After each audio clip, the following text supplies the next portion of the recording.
falando a respeito do sagrado feminino, e todas as religiões não tem como nós nos refutarmos em falar de uma das principais religiões que existe, que tem origem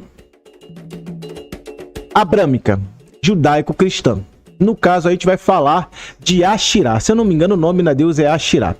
O que acontece, meu povo, meu tio Márcio, o senhor que é jornalista, pesquisador, Flavinho, Aninha, o que acontece é o seguinte: é mais do que comprovado historicamente de que o papel feminino, de que o papel na mulher no mundo, ele vem sendo vilipendiado, ele vem sendo assaltado pela testosterona masculina. Os homens acabam conquistando seus domínios através da testosterona, através da violência, através de confabulações e tramas, como a gente pode ver dispostos na antropologia de fato. A gente pode ver aí dentro dos dados que são científicos. Por exemplo, o famoso Conselho de Nicéia, ou Nicéia, agora eu não sei o nome, excluiu do culto judaico-cristão, do culto abrâmico, e eventualmente hoje em dia o seu filho, seu descendente, chamado cristianismo, uma deusa chamada Ashirá, que seria uma parceira eventualmente de Yahvé ou Jeová, aquele que é traduzido nas escrituras bíblicas como eu sou aquele que sou, não é?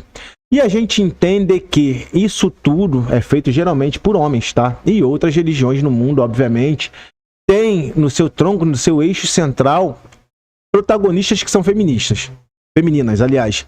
No caso de Ifá também não é muito diferente. Por exemplo, uma das maiores deidades que existe dentro de Ifá é Odu, Iaodu. O nosso Olof, a parte feminina do nosso Olof do Ifá tradicional afro-cubano, tá? No caso de Ashirá, se eu não me engano, o nome é esse, Ashirá, que seria Elohim, ou no caso, os deuses, né? Essa deusa, ela tinha um vínculo muito grande com prosperidade, essa deusa tinha um vínculo muito grande com a criação, com a procriação do ser humano, com plantações e tudo mais, e obviamente, como em toda a cultura abrâmica judaico-cristã, ela recebia aí sacrifícios, votivos, oferendas e coisas do gênero, bem como era no princípio, bem como era no começo das religiões abrâmicas, das religiões hebraicas, das religiões judaicas, enfim, a gente pode ver que aí o judaísmo, o cristianismo e essa religião que se chama os muçulmanos, eles compartilham de um mesmo Deus. E todas elas se tornaram posteriormente religiões tradicionalmente patriarcais. Acredito eu, seja um ledo engano.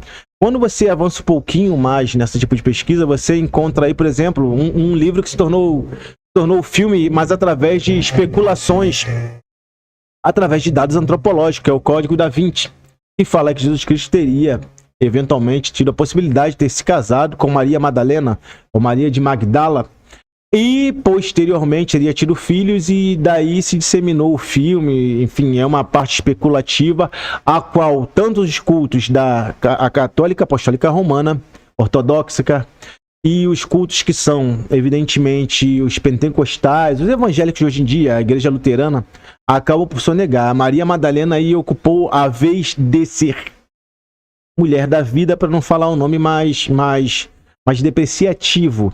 Não é? Eles colocaram ela numa posição não muito adequada à importância a qual ela tinha de verdade, né? Era a principal apóstola de Jesus Cristo na cultura deles. Bom, na nossa cultura, na cultura africana, por exemplo, nós temos deuses aí como as Yamin Chorongás. Nós temos aí sociedades como a sociedade Gueledé. Nós temos sociedades como a sociedade Ilekô, que representam, na verdade, toda a prosperidade, todo o axé que as mulheres podem oferecer ao ser humano.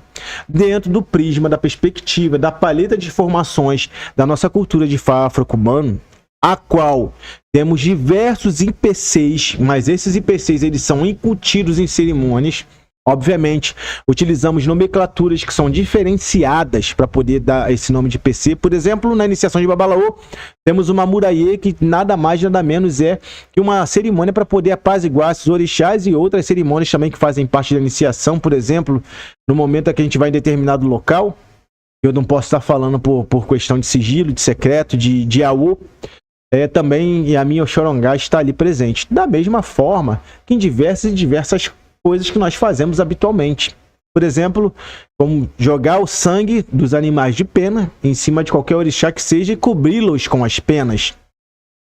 Isso está ligado intrinsecamente do Sameji a essas grandes senhoras, e é capaz de, com bicho de pena, a gente salvar a vida. Ou seja, o sagrado feminino, ele vem sendo vilipendiado, ele vem sendo assaltado pelo poder, pela testosterona, pela força masculina, com veemência, e já por muitos e muitos séculos. A grande verdade, senhores, que se não se tem útero, se não se tem mulher, não teríamos babalaús, não teríamos homens, guerreiros, presidentes, nem nada. O que eu também vejo acontecer, infelizmente, por uma corrente que acabou por se rebelar contra isso tudo, que a gente chama hoje em dia de feminismo, mas, por exemplo, há décadas atrás, há centenas de anos atrás, a gente poderia chamar de Ilecó, se eu não me engano, se trata de Ilecó, enfim, Gueledé foi de 1800, tá? Gueledé, um grupo de filhas de Iemanjá, enfim, começaram a cultuar como se fosse uma forma de uma massa primordial feminina, a sua ancestralidade feminina.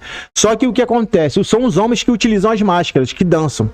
Então, não adianta, porque tem que sempre haver o homem e haver a mulher para que haja fecundação, e esse tipo de culto, ele tem aí, como eu vou falar para vocês, seja autenticado, seja ratificado pela espiritualidade. A sociedade Ilecó é diferente das outras sociedades, foi uma sociedade que foi guiada em determinado momento por um orixá chamado Oba.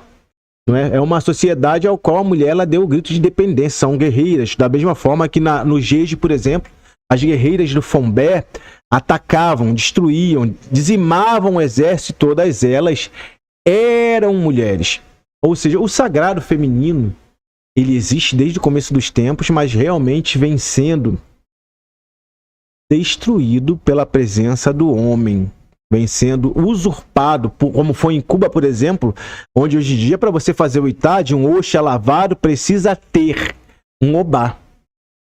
Senão aquele Oxa não tem validade, mas as pessoas acabam se esquecendo que as primeiras Obás foram mulheres.